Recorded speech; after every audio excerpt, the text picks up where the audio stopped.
Good evening, and welcome to the original Ghost Walk of Whitby.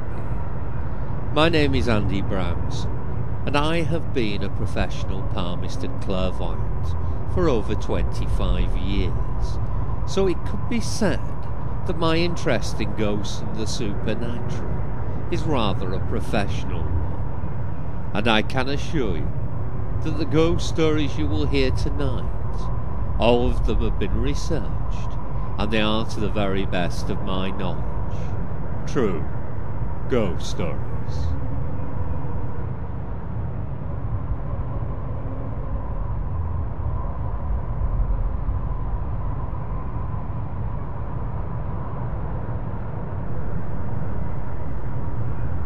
We are stood outside Bagdale Old Hall, Whitby's second oldest intact building.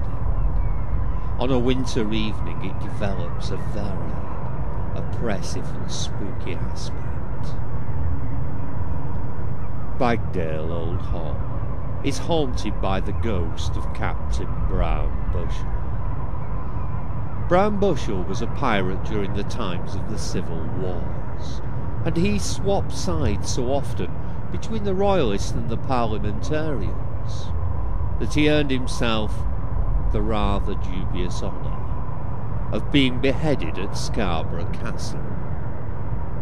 Brown Bushel's ghostly footsteps can be heard within the hall stairways, and at night time his headless trunk can be seen silhouetted against the hall's windows.